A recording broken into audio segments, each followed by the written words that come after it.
apropos that a telehealth presentation person doesn't know how to get the slides up. So really, so happy to be here, and so happy to be here seeing such familiar faces of people who've been along my journey all along the way as colleagues, co-residents, and mentors. So really such a privilege to be with all of you. Today I'm going to talk about primary care telehealth utilization and quality. And so where are we going today? First, I'll define primary care telehealth. I'll provide a little bit of a timeline for the evolution of telehealth. I'll describe telehealth utilization and quality. Throughout the presentation, I'll present some of my own telehealth research, and I'll sort of flag that as we go. And then I'm hoping for this to be a conversation, so there will be opportunities for you to share some reflections, because I'm sure there is no shortage of experiences with telehealth among you all. All right, so first, what is primary care telehealth? Just so that we have a shared vocabulary. I define primary care telehealth as synchronous or asynchronous remote delivery of primary healthcare services through telecommunications technologies such as video calls, phone calls, and online portals. When I use the term synchronous telehealth, I'm referring to real-time interactions like telephone, or audio only is another term for that, or video or audio-video interactions, which is what we typically think of for telehealth. And then I also want to encourage us to think about patient portals, or like my chart, as a form of telehealth, which I'll refer to as asynchronous telehealth. So I'm struck by the fact that it's 2025, and that's the year that we're having a conversation about telehealth. I feel like this should have been a presentation many, many years ago. And so I want to start with near the end of the timeline, which is February of 2020, where 0.1% of primary care visits were performed via telehealth, which I find to be staggeringly low. Because if you rewind the clock around 150 years, the telephone was invented in 1576. So we've had the technology. Fast forward almost 100 years later, we have the first transcontinental video call between the New York World's Fair and Disneyland, where dreams are made. Now, in 1969, we even sent a video from the moon to Earth. I mean, at least allegedly.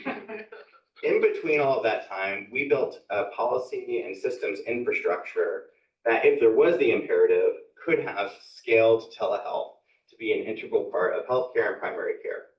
But it didn't. What we needed was a policy imperative where it was necessary to scale telehealth, which of course occurred in March of 2020 when COVID came to the United States and Congress passed significant expansion of what could qualify for telehealth reimbursement. So for my first question for all of you was, what was your experience with telehealth in March of 2020, either as a clinician, as a patient, as a student, as a family member of a patient? Anyone have any reflections or memories about March of 2020 and telehealth? Yes, is it Dr. Chu? I think one thing about UW primary care was we were already ahead of the curve here, because we were one of those 0.1% of clinics already providing telemedicine prior to COVID. And so we were just able to turn up big time. I remember that. I think it's because of the leadership we had in some of our primary care. Crystal Conlong is someone to call out, and John, her boss from Digital Health, John, his last name? John Scott. John Scott, thank you. Yeah. I remember, for those of you that know me, I was a behavioral scientist here for a long time. And I remember being skeptical at first, because of course I value that. But then when I watched residents, I saw more family members involved in telehealth than we often did in the visits. And I actually kind of enjoyed some of my telehealth when I was doing it myself. So I was surprised that I became I liked it. As a patient, however, I've had varying experiences. So I'm interested to hear what you have to say. Well, I look forward to saying it. Thank you. Oh, yeah, Joey. I got one more I just have to add. One of my favorite stories was from one of our colleagues back in residency who was doing telehealth with a patient of hers who was able to Zoom in from his truck as he was driving through the back roads of our reservation. So he comes from my community. And so we able to provide that access to care was pretty tremendous. That's really awesome. Thank you for sharing. So I'm sure it'll come to no surprise, there was an explosion of telehealth in 2020, particularly March of 2020. So There are 3 bars here for each of these categories, and you really can't see one of the bars, which is the gray bar for 2019 because it was so low. So for Medicare utilization, there was a growth 62-fold from 2019 to 2020, and then it plateaued to 43-fold from 2019, but still quite an explosion. And of course, this differed between audio only and video telehealth, but pretty extraordinary increases across the board for Medicare. Valerie, I appreciate what you mentioned because the largest growth in telehealth, at least in Medicare, was in behavioral health visits in primary care. And so we have a winner in the back, where 37% of visits in March of 2020 for primary care behavioral health were in telehealth. Of course, this plateaued over time, but still a market increase. There was also a significant increase for all other forms of primary care visits in March of 2020. And what also struck me is that the growth in the proportion of visits delivered via telehealth and primary care pretty significantly outstripped what was seen in specialty care for Medicare patients. Now, of course, as Sebastian mentioned, I work with the VA, and so we're going to focus a lot on VA data here. And so this shows telehealth uptake in 2020 between January and June at the VA. And so the red line is telephone. So you'll see a huge explosion starting in March of 2020. Green is face-to-face visits, and so there's a really large decrease. And then secure messaging and video also saw an increase, but since the scale is different, the slope is a little bit blunted, and the increase was less than what you saw for telephone.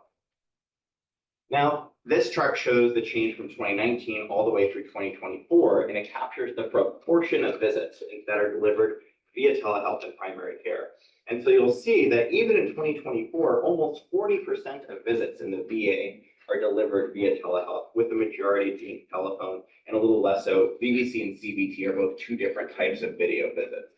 Are telephone visits reimbursed at the VA, or were they during that whole time? So the VA is a completely different reimbursement model than the traditional healthcare system because it's so vertically integrated. And so it's a little bit less so of I did a visit, I bill for that visit. There is some element of that, but it's very different than what we're used to care delivery.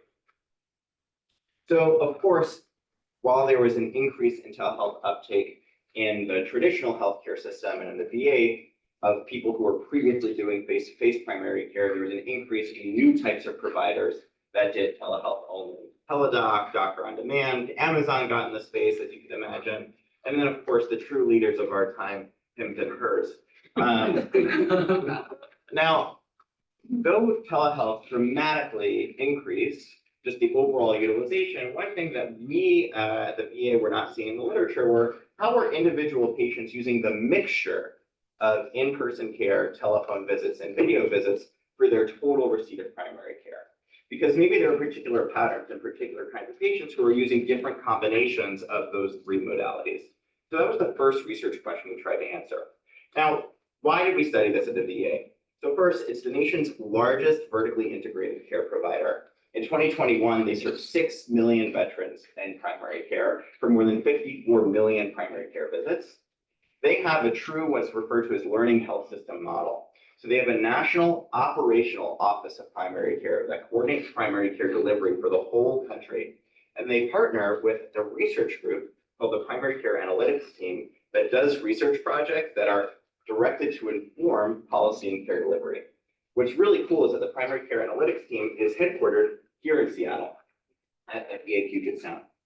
And during this time, I had the good fortune of doing a research fellowship and got to continue working with the Primary Care Analytics team, which is sort of the basis for much of this work.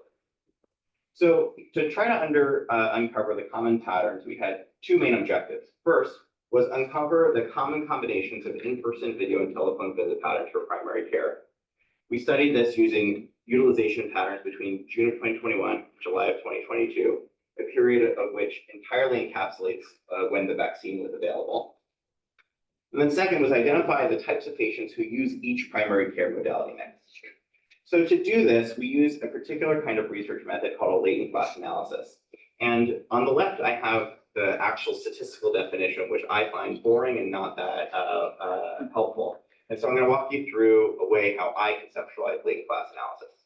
So imagine you have a survey where you have 4 questions where your answer options are considered categorical answer options. always, sometimes, never, things like that.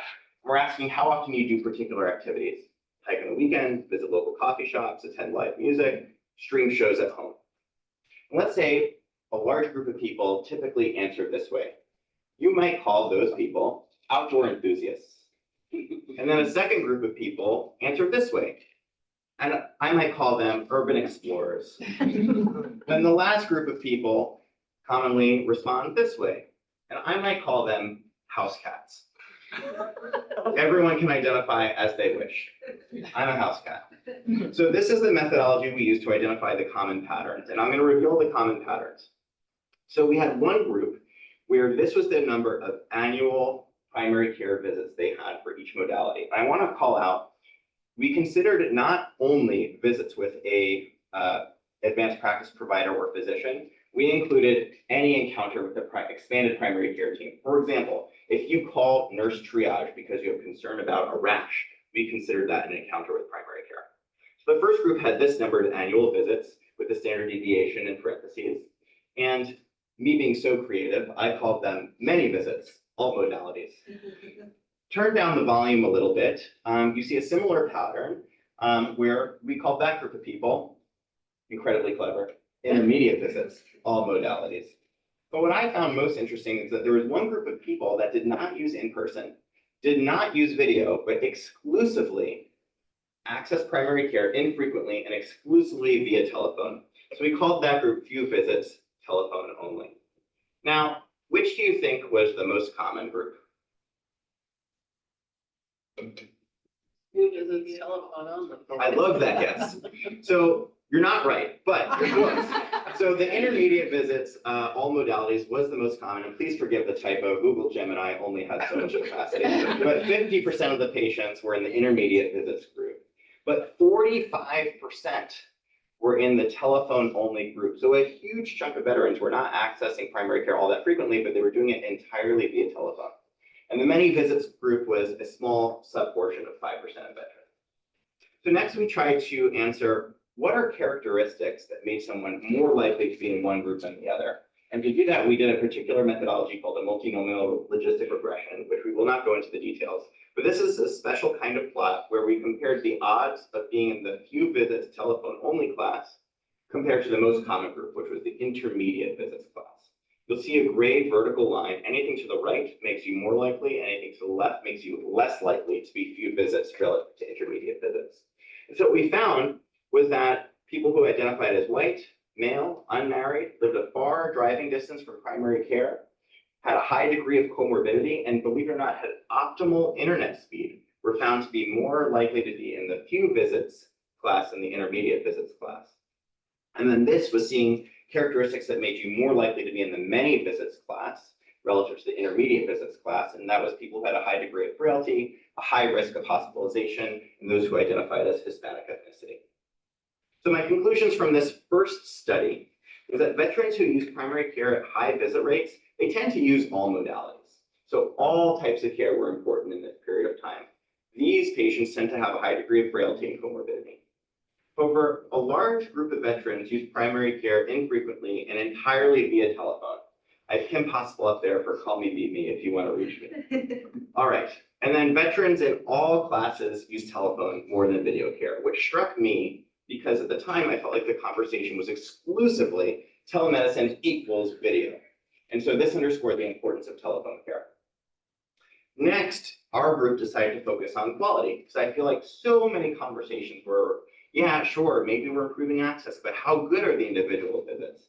Yeah, telemedicine is good when your regular primary care provider does it, but what about these telemedicine only companies?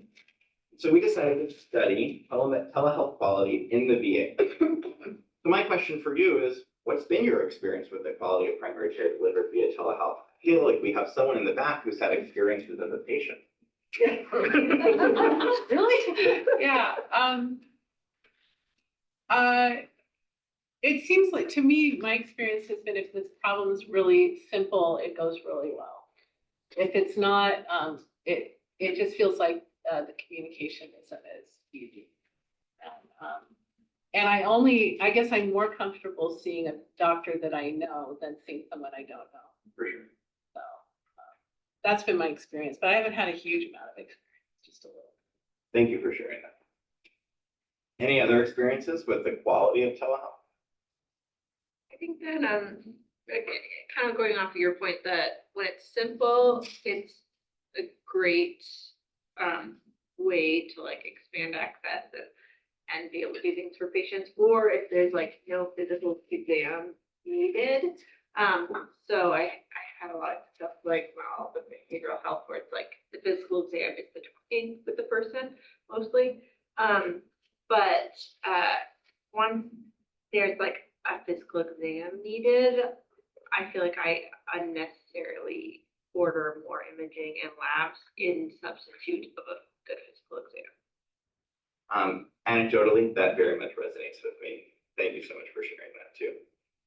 So before we dug into this question from a research lens, we wanted to understand what the literature showed so far. And so we showed that typically there were two types of studies focusing on the quality of telehealth. First was the quality of individual visits, which showed that telehealth was more likely to precipitate downstream care utilization, more ED visits, more subsequent visits, more imaging. There was less comprehensive health risk assessments in telehealth. For example, people were less likely to get maybe an A1C when they were also having a regular URI, upper respiratory infection visit. However, there was a high degree of satisfaction among patients with their telehealth visits. The other types of study were studying the overall quality of care received for patients who got all of their care via in-person only or who had some telehealth. So what was the quality for people who used telehealth at all versus people who did not use telehealth at all? And those studies showed that telehealth integrated into your care somewhat was better for some things and not better for other things, really earth-shattering. But there were no studies at this time that try to factor in the common use patterns of how people receive primary care, which is typically not an all or none, but as we saw, was a little bit more complex and graded. And so we thought, oh gosh, we have these groups. What if we can see if there's a difference in quality of care based off of the mixture of in-person and telehealth primary care visits that patients receive? So we're building off the prior study to try to answer a new question. So what were our methods? We studied all veterans in panel to primary care in 2022, so nearly 6 million veterans. And our exposure was what group they belonged to. So this was a different year, so the distribution was a little different. Most patients were in the few visits telephone only, 4.1 million. And then you could see the distribution of other mixed patterns. We looked at multiple different primary care relevant outcomes. However, all these outcomes had to be measures that took place over a 1-year period. Because if you're studying colon cancer screening, that's a 10-year look-back period. And you might get your colon cancer screening in 2012, which would influence what we think about the quality of care you received in 2022. So we studied vaccinations for flu vaccines, cardiovascular care, and multiple behavioral health measures. But of course, lots of things can mediate or confound the relationship between the care you receive and the outcomes. And so we wanted to control for those things. So we controlled for demographics, clinical characteristics, and geographic characteristics. Yes? Question, do you know the folks who are in your study population, were they getting primary care outside of the VA too? Yes. So we did not capture community care, is what we call it, community care utilization as part of the exposure. This is strictly based off the utilization you get in the VA, but absolutely, I'm sure many of these veterans also got care outside the VA. But some of those quality measures are also factored in. So we're able to capture, did you get a flu shot, regardless of location. So it didn't have to be, did you get your flu shot at the VA? It could be, you got your flu shot at Bartell's, or you got your flu shot at neighborhood clinics or, primary care population. I was just wondering, like that 4 million, that's few visits, some of them might actually be high primary care utilizers. They're just not in the VA system, right? Correct. Yeah. So here's our graphic. And this is a forest plot. So we're studying odds ratios. So the odds of meeting a particular quality measure. And the vertical line is the telephone visits only. So the few visits only and telephone exclusively. So we're looking to see, are you more or less likely, if you're in the intermediate blue group or many visits red group, of meeting a particular quality measure based on your utilization. And what we found was that a high number of visits, so the red group, inclusive of all modalities, those veterans were more likely to meet most quality measures than the few visits telephone only group. not terribly surprising. This was most pronounced for flu vaccines. Now, you might think maybe it's pronounced for tobacco cessation counseling, but there was a wide confidence interval. Whereas for the flu vaccines, a very high odds ratio with a high degree of confidence as to where the estimate was. For the other measures, the effect was pretty modest or even not statistically significant. And so we found that high quality care could be delivered in primary care via a number of different mixtures of in-person care and telehealth, and via a number of different types of overall utilization. However, when we took a look at this study, we thought, there are some weaknesses to this study. This is the Great British Bake Show, by the way. And so our study was a little bit underproofed. So my question to you is, as audience members of this presentation, looking at this study, what do you perceive to be some of the weaknesses of this analysis? Nelson's is a good one. Nelson's is a great one, yes. Can you at least control for that in any way, like putting some kind of a dummy in there? We were not able to do that. I think the other one is, I'm wondering what the sample sizes of some of those outcomes are, like smoking cessation, like how often? Yeah, so we had two different kinds of measures. One are EQM measures, electronic clinical quality measures. The ends are very large, in the millions for that. Then the other is there's something called the ETRP, External Peer Review Program, where actual humans review actual clinical charts for a small subset of veterans, so the N is much smaller. The tobacco use was one of those kinds of measures, so the N was much smaller, which is why we had the wide confidence interval. Yes. I guess one thing I'm wondering about is again, it's not a scientific, the patient perception and the physician perception of the quality of care, not just the measures of things that were done. Absolutely. And for what it's worth, I will not answer that question at all during this presentation, but the prior literature did seem to show that patients overall seem to perceive a high degree of satisfaction with their telehealth. So the weaknesses that I thought I saw with this study were people. One was exactly what Nelson mentioned, and I never really fixed that. The second is that, what are we really isolating? Are we isolating overall utilization because we're capturing the total number of visits, or are we capturing telehealth? It's sort of a mixed exposure, so it's hard to really say, is telehealth good? Is a lot of care good? Is it a combination of the two? Also, this is capturing all comers, anyone who's interacted with primary care ever at all whatsoever. And we've noticed that, at least in my clinical practice, you can make more of an impact and attribute quality a little bit more so when you have more of a continuous relationship with patients. Also, for the telephone visits, we captured any encounter with primary care whatsoever, like just calling nurse triage counts as a primary care visit. We didn't factor in just evaluation and management visits, which is what we typically think of when we have a primary care visit. Yes? When you talk about continuity, you haven't studied it, but what is your impression about the way continuity impacts telehealth versus this kind of continuous providers? Yeah, so I would say the measures that we captured try to capture overall quality of care delivered over the course of a year. And it's hard to do all the things in primary care in just one visit. And so in my mind, it's hard to attribute comprehensive quality to someone who has very minimal interaction with primary care. And so we did a subsequent study to try to address some, but not all of these weaknesses. And so that was research question 2A, which was, do veterans who receive a different proportion of primary care services via telehealth receive different care quality? And so in this study, we had the same outcomes in the same year. We had the same variables that we're trying to control for, but we changed a few important things. First, we changed who the population was. In this study, we only included veterans who had at least 3 evaluation and management visits in that year. So this reduced our sample size to around 750,000 veterans. And we changed our exposure. So we did an exposure where you add your total telephone visits, only evaluation and management, plus your video visits, divided by all of your visits altogether. And you have a proportion of your visits, that's primary care, which is completely independent of how many visits you actually have. And so we identified 4 groups. One is roughly half the groups had no telehealth whatsoever. And then we went with t-shirt sizes, small, medium, and large for proportions, where the large group had more than 50% of their visits via telehealth. Okay, There's a lot of information on this slide. The most important thing I want you to see is the total number of visits across the groups.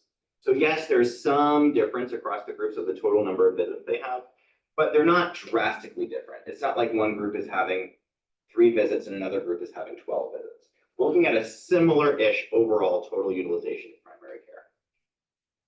So we did another logistic regression, which the output I'm going to show you is called marginal effects. And this is a very savvy group, and so you all may know marginal effects, but please humor me in walking you through how I think about it. So let's assume that the average flu vaccine rate for what we'll call our reference group is 80%. It's a pretty good year. And let's assume that our model says that holding all else equal, if you live rurally, you have a 10% lower likelihood of, or lower rate of receiving a flu vaccine. That means holding all else equal, someone living rurally on average has a 70% probability of receiving a flu vaccine compared to the reference group, which is 80%. Does that make sense? Okay, let's dive into the results. So first, flu vaccination, and I think this is the most striking result. So yellow, so the vertical line is no telehealth, so people who have in-person care only.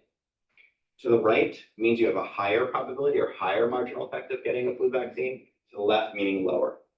So yellow is the low group, the green diamond is the intermediate, and the blue triangle is high. And those will be the same sort of markers for the next several slides. So you'll see here, as you have a higher proportion of telehealth, you have a markedly lower likelihood of receiving a flu vaccine anywhere. This captures community care as well. Just for reference, for veterans age 18 to 65, the rates range from 38% to 50%. And for those 65 and above, 63 to 72%. So having a high proportion telehealth with a marginal effect of almost minus 10% is pretty meaningful since rates are already quite low. So pretty big impact and a true graded exposure as you have higher proportions of telehealth. Now for cardiovascular care, including hypertension control, whether you were prescribed a statin if you needed one, and whether you adhere to a statin if you were prescribed one, you'll see that there's also a bit of a graded exposure. However, if you have a low proportion of telehealth, you had equivalent care as those who had exclusively in-person care. If you had an intermediate amount of telehealth, you had a marginally lower likelihood of meeting these measures, but the effect size was pretty small, and sometimes it wasn't even statistically significant. However, if you had more than 50% of your visits via telehealth, pretty consistently, you had a lower likelihood of meeting these quality measures. And for reference, the base rates range from 73 to 76% for hypertension control, 90 to 92% for statin therapy, and 83 to 86% for statin adherence.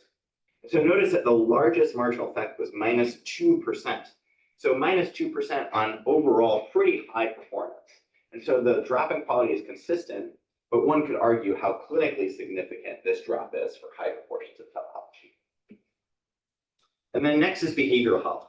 So here we have, again, tobacco screening, tobacco cessation counseling, alcohol screening, and depression screening. And you see the same exact relationship that you see with cardiovascular care.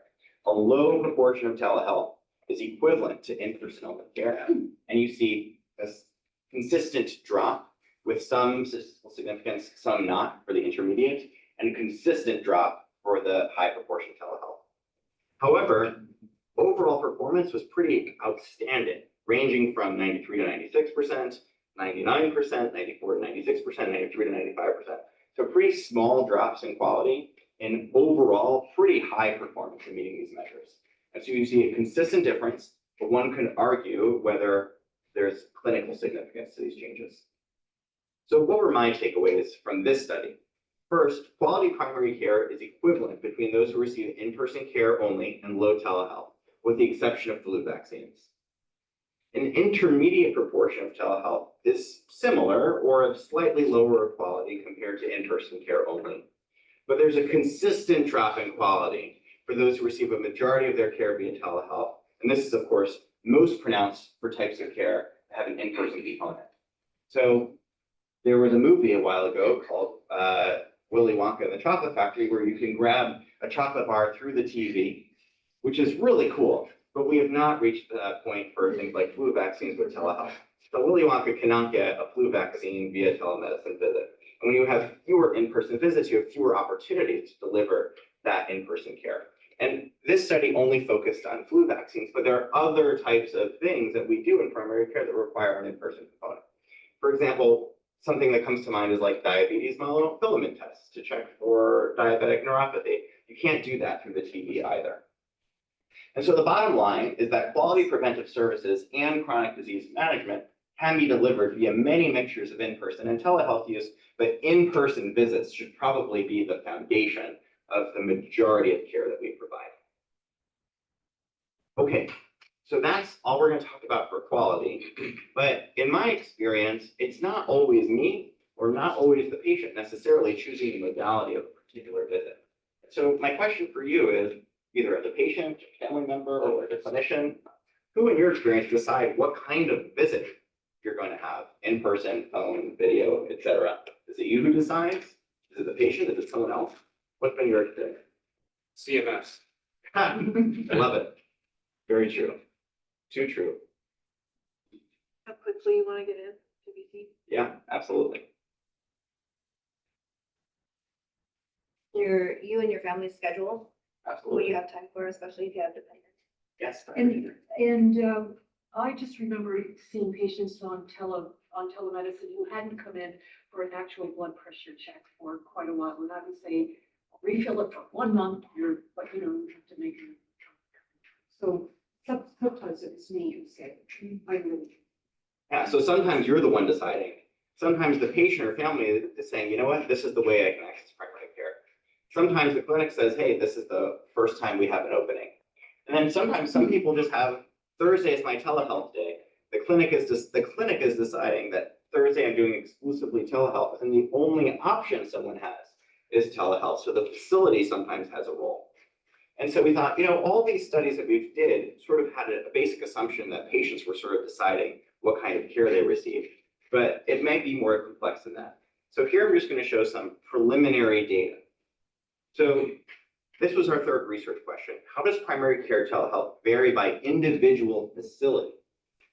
And so we found, at least in 2024, telehealth as a proportion of all primary care visits varies tremendously throughout what's a vertically integrated national healthcare system. This is the VA. People think it's a one-size-fits-all, but there is a huge variation, even in an integrated system like the VA, in the proportion of visits delivered via telehealth. So the x-axis is the percent of visits delivered via telehealth, and the y-axis is the number of VA facilities that meet that. So you'll see a pretty normal distribution, but with some clinics and facilities doing no telehealth whatsoever, and some doing almost exclusively telehealth, which is, of course, a wide variation between. Now, we were able to break down these facilities, these VA facilities nationally, into quartiles, and they ranged from 19% of primary care visits being delivered via telehealth, all the way up to the top 25%, 54% of visits delivered via telehealth. And for a lot of the characteristics, these facilities were pretty similar. They're taking care of similar sex breakdowns, similar age breakdowns, similar racial and ethnic breakdowns, similar socioeconomic deciles. Sort of the degree of wealth in the neighborhoods of the people that they were taking care of.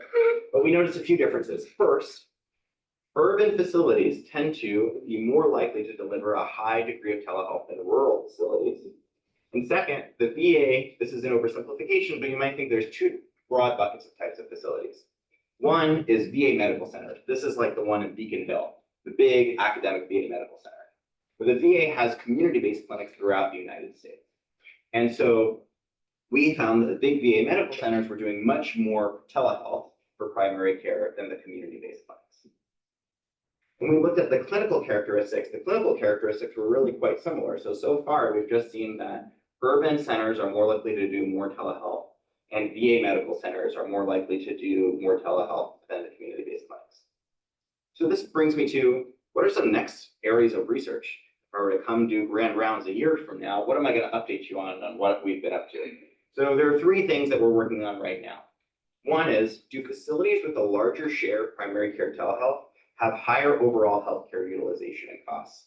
A similar study was done around utilization in Medicare beneficiaries, and we want to see if this also rings true in the Veterans Health Administration.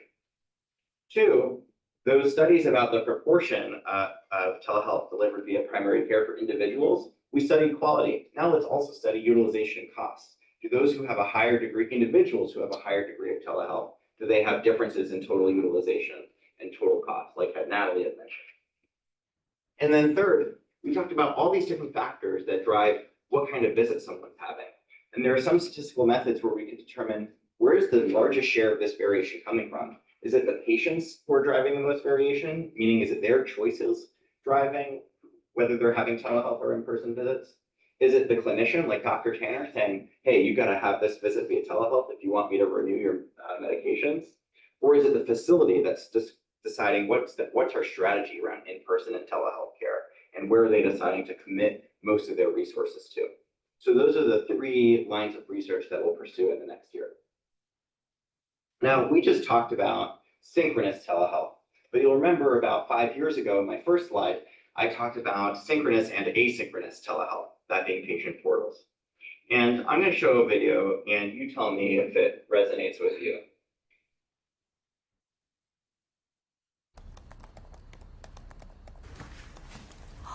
Honey, look. He's playing doctor. Mm-hmm. How's it going, Doc? Yeah. That's Doctor, all right. We better leave him to it.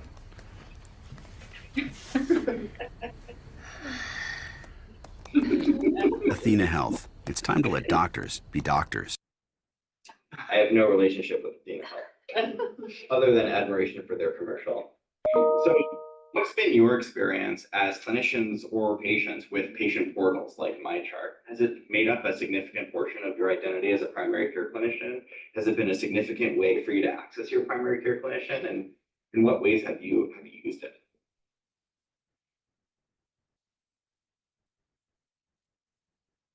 Yes. I'm not a clinician, but I will say that I do spend an awful lot of time in the inbox answering questions and trying to think like the provider that would be answering that, like, and also doing a little bit of research. Okay, when was the last time you had an appointment? How do I relay this message to Dr. So-and-so to say, hey, this patient is needing this. This is their last doctor's visit that they had. It was telemedicine, haven't had an in-person visit in 9 months or longer. Actually, just kidding, that was a no-show. It's been about a year. Would you prefer this person come in? How would you like me to address it? On behalf of all primary care clinicians, I want to say thank you for being that partner in MyChart Care. Yes, I agree. I think MyChart in Epic and secure messaging in general has made up such a huge part of what it means to be a primary care clinician, and so much so that people often refer to it as pajama time. Things that you're doing after the clinic is over, when you're in bed trying to go to sleep and you can't seem to really shed your identity as a primary care clinician because it's such a big part of your work. So, yes. As a patient, part of the system that I'm part of, the MAs are answering, the MAs are somebody that's not the doctor is answering the messages. And so when it works, it's not when I need an answer from the doctor. And as a patient, what's frustrating is I realize I need to go talk to my doctor because I can't do it. And I understand the reasons why, that's fine. But the system that I use, I can't actually get to my doctor through secure messaging. Interesting. Thank you for mentioning that. And perhaps some of the systems that are built in place to reduce the burden are also creating barriers for people who just need to access their clinician. And maybe the things they want to access their clinician for are not things that they necessarily need to be seen in person or virtually for. And so it's a potentially very important access to primary care modality as well. I understand the need to reduce the burden for the physicians though too. For sure. So let's see if what we feel is true actually is true. And so let's see how secure messaging use has changed over time. And so to do this, our group also studied this in the VA. And so this chart takes you through utilization of multiple different access points to primary care from 2017 through 2023. And so blue is telephone visits, orange is video, red is face-to-face visits. They're stacked up on one another, these bars, to equal the total number of video, telephone, and in-person visits. And what struck me from pre-COVID to early COVID to late COVID, the total height of those bars remains relatively the same. And so synchronous visits, though there's certainly some variation, has remained relatively constant over time. Any questions about the height of the bars or are people following that? Okay. Now, the gray line is secure messages. And this is in secure messages to the primary care team as a whole per month. You'll see there was a growth before COVID, for sure. But then positive purple dot sign for 2020, you saw the slope meaningfully change and it became much more rapid. And then in late COVID, it continued to rise at a rapid rate, but slightly less so. But one thing rings true is that secure messaging had a steady, real, and rapid growth over the last 6 years of this study. And so the synchronous burden or requirements of what it means to deliver primary care is remaining roughly the same, but there's this whole new category of care and category of work for primary care teams, which is secure messaging. And so that creates a policy problem. How do you balance access and burnout, or access and capacity? And so one thing that a number of health systems have done, including UW Medicine, is to start charging for secure messages, which I think creates some solutions and could potentially create some problems. Like Valerie was saying, secure messaging can be a really important access point to primary care. And so if we start creating new barriers to secure messaging, it's important to know who are we impacting with these policies. And so the second part to our research question were, who are actually the highest utilizers of secure messaging? Are they different or the same than the people who we're also seeing in clinic? At least speaking anecdotally, I have some patients who I see a lot in my inbox, who I also see a lot in person. And I also see people a lot in my inbox I'm pretty sure I've never even met before. And so who are the patients who are landing in our inbox? So we did a study of any veteran who has used primary care secure messaging, which they call My Healthy Vet, at all for 2022 to 2023. And we saw that 1.6 million of roughly 6 million primary care users had exchanged a secure message with their primary care team. People like Erin, people like Valerie, people like Joe. Now, we decided to call the top 5% of users to be secure messaging high utilizers. Now, I'm not asking you the maximum number of visits, and I frankly forget what the maximum number of messages was. But among the top 5% of secure messaging utilizers, what do you think the average number of annual messages was? Yes. 100. You're talking about Emily Hilderman or Nelson Chu? Nelson Chu plus Emily Hilderman divided by 2. Ooh, about 500? Oh, wow. I'm going to underwhelm you all. So it was 58. So this is not the maximum. But on average, the top 5% exchange roughly 60 messages with their primary care team per year. I guess, is that like unique, like a stream of messages? Because there could be multiple. There could be multiple messages in a stream. Okay. Yeah. So is that counted as one? If there's Each message in the stream counts as one. It's Okay. not 58 streams. Okay. Yeah, great question. So we also found that these high utilizers of secure messaging were infrequently also high utilizers of other types of care. So 14% of the secure messaging high utilizers were also high utilizers of in-person visits, 11% for video visits, 11% for telephone visits, and 8% for emergency visits. So yes, they maybe use other forms of care at higher rates, but most of them are not. Most of these high utilizers of secure messaging are not using other forms of access to primary care or other healthcare at similarly high rates, which highlights that secure messaging is a really important access point to a large group of people. So this graphic explains that the top 5% of secure messaging users exchange 30% of all primary care messages. The top 10% exchange 43%, and the top 20% exchange 60% of all secure messages. All to say that a small proportion of people who are using secure messaging have an outsized presence in the inbox. Yes. So this is a question from Laura May that is somewhat related, I think, and Going through your question to ask a question. I'm sure it's a good question. Have you considered a survey or qualitative study that looked at these outliers to understand what is going on? That's a great question. I have not started to dive into that, but that is I think, a very, very logical next area to understand, not just, quantitatively who are the users, but rather why are they using it? Why is it important? What barriers are they maybe facing to using this important form of technology? Maybe what barriers are they experiencing for other kinds of care that maybe make them feel forced to use secure messaging as their way of accessing primary care? So I've not started on that line of research, but I think that would be a great area of future research. Thank you. So we found descriptively that a small group of people exchange a large amount of the secure messages in primary care, but we wanted to figure out, who are these people? What are some characteristics that make someone more likely to be a secure messaging high utilizer rather than not a secure messaging high utilizer? So we controlled for very similar variables, as we've done in prior studies, to see what are individual characteristics that might explain this use.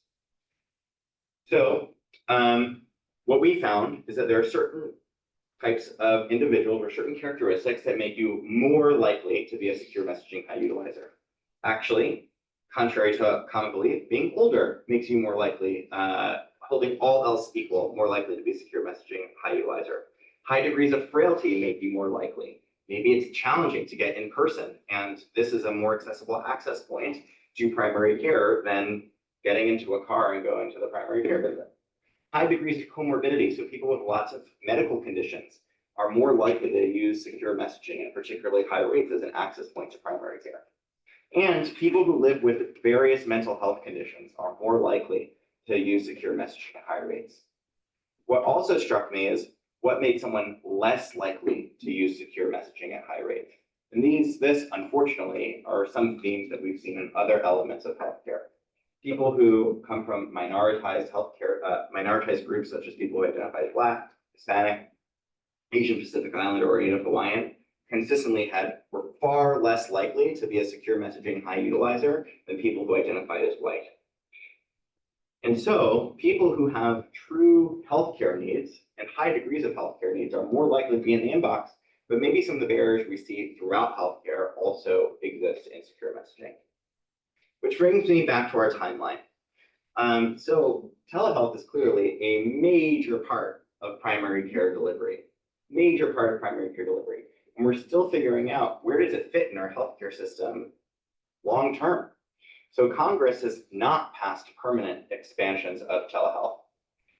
They've only done temporary fixes. And because of the government shutdown, telehealth reimbursement in Medicare, like Dr. Chu had mentioned, who decides if it's a telehealth visit is Medicare, Medicare no longer pays for telemedicine or telehealth visits.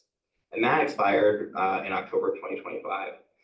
Following the news a little bit, it seems that what's currently being negotiated in the House and the Senate will reintroduce reimbursement for telehealth, but only through January of 2026.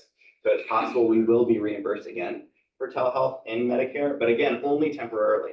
And so understanding the quality of care delivered via telehealth, the cost of care delivered via telehealth, who telehealth possibly benefits the most, are active policy questions and thus active research questions. What are some of my closing thoughts?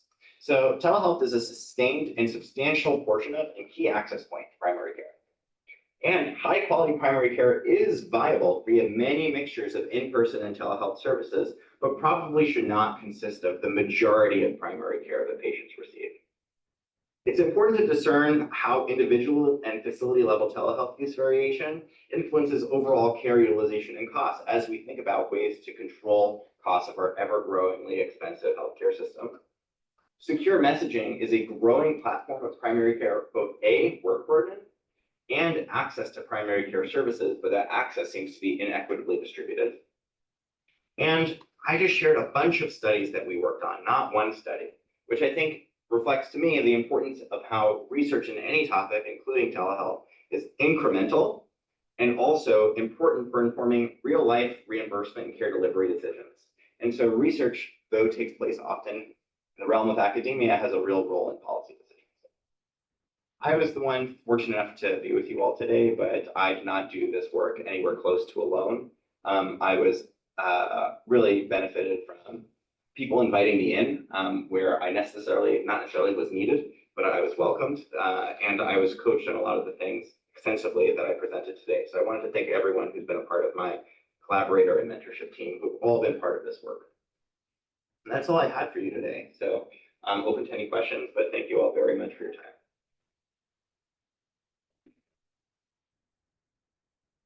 I have two more related ones that are more focused on the VA system, I think, that came earlier. Vicky asked, was there on-demand video medicine care available at the VA during the study? And then Barry was asking about, is this something the VA does that better about like offloading routine prevention from clinicians and using a team-based approach compared to what we do, for example, at UW? Got it. The first question, I don't have a precise answer for. It's possible it is knowable. I just don't know it. And so I apologize not knowing whether on-demand video care was available. I'd say there's a few different textures to the video care, though, that was available that I do know about. First is video care was just embedded into regular primary care clinics. Second was there are two different kinds of video visits. One was a patient is at home or at work or in their truck, and the clinician was in the clinic. And the other is a patient is in one VA facility and the provider's in another VA facility.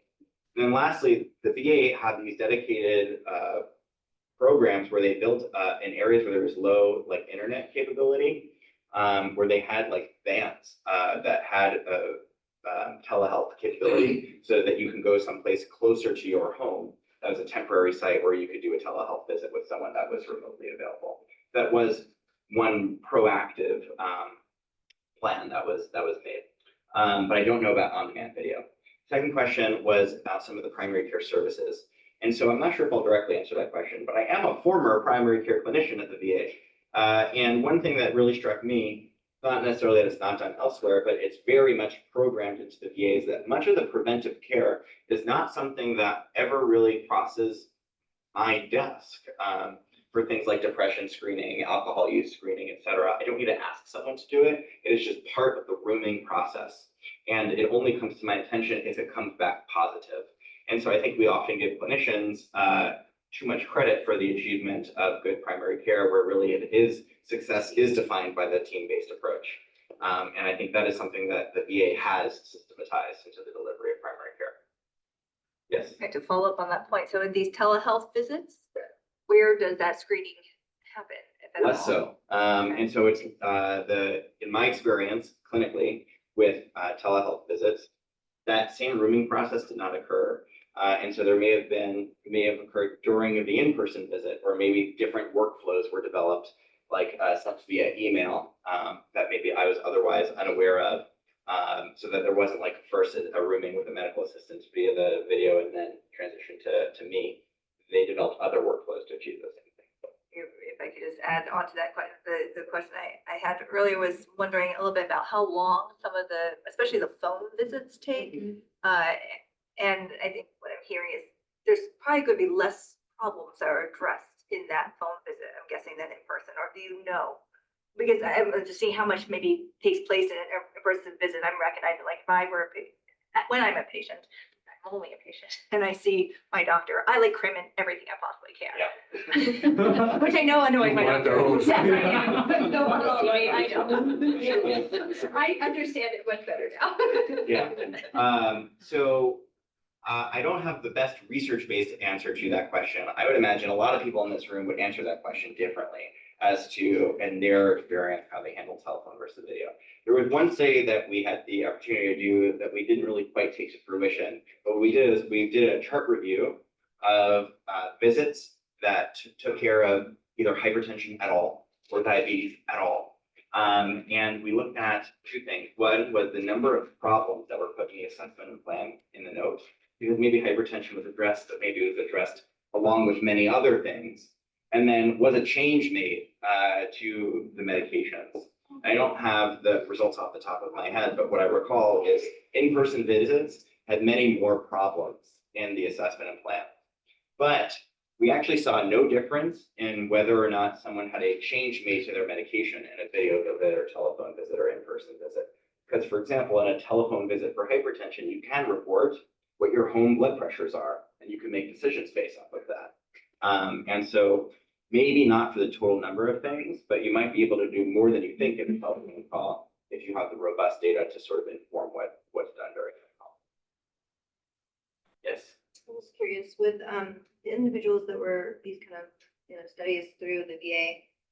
Is there also a portion taken into consideration that they may have gotten their healthcare outside of the VA? For like myself, I'm a veteran as well, and so I haven't established with the VA here in Washington because I work in a healthcare facility. Yeah. And it was just easier to keep my whole family in one system than different systems. But I was wondering if that also would have any sort of play with some of those numbers. So if it's like, okay, you went to the VA one time for your hypertension 3 years ago versus, oh, you actually have been going to this other primary care. Right. Thank you so much for mentioning that. So a few things. One, that is an absolute weakness to our studies because we do not capture what's called community care in these studies. So absolutely, veterans can be getting care outside of the VA and can be getting high quality care outside of the VA, but we didn't capture that utilization in our studies. Part of the reason for that is the just logistical difficulty of capturing that data. The other for that is sort of that learning health system model where the Office of Primary Care was curious about care delivery within the VA. And so they asked for a research project that answered questions about care delivery within the VA. And so that helped to inform why we did things just focused on care delivered within the VA.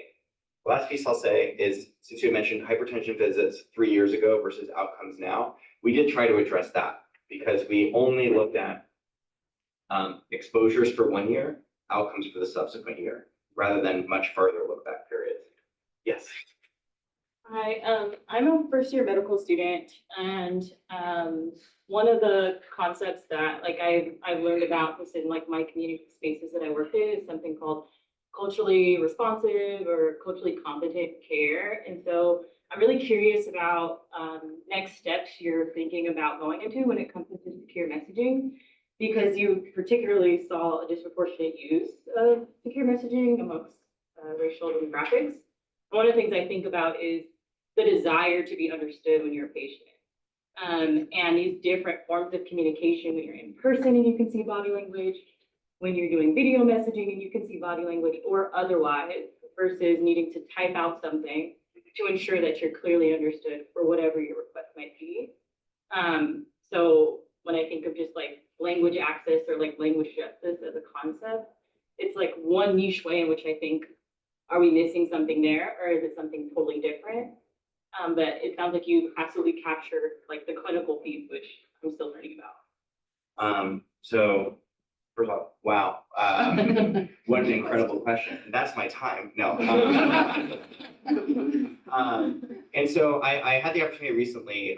There's like a newspaper for medicine in the VA where I had the opportunity to talk to a reporter about the results of our secure messaging work. And they asked, where do you think you should go next? And this was actually precisely where I thought we should go next, because there's only so much information we can get from ones and zeros, right, and numbers. And there's so much critical texture that you miss by not doing really in-depth qualitative work. And what really emanated from the quantitative study is that we've made healthcare better for a population for which we always have a way of making healthcare better for, which I think is a theme that we see in lots of elements of healthcare. For AI, for example, we're doing really good at making healthcare better for people we always make healthcare better for. And so I think we need to ask hard, in-depth questions to really texturize why is certain elements or all elements of care so inaccessible for populations that have, for whom it's always been inaccessible, and how we can make it better. I don't have those answers, but I think it would be really inappropriate of me to pretend that I do. But I think that this is the most important next step from that research about how to figure out how to improve all elements of care, including secure messaging for groups that we fail. You have a study to get involved in. Well, thank you once again, Dr. Staloff, for coming and speaking to us about a really great topic. Thank you so much for having me. Please sign in for CME. CME protocol for evaluating the CME And then also join us next month for one of our residents who is giving a talk on beyond the claiming family medicine is so aligned to practice. So we'll see you in December. Thank you so much. All right, we'll be in touch.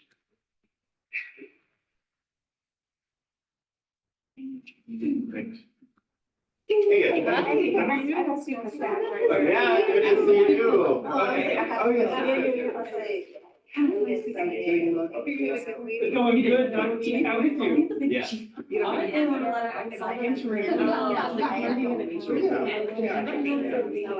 Yeah.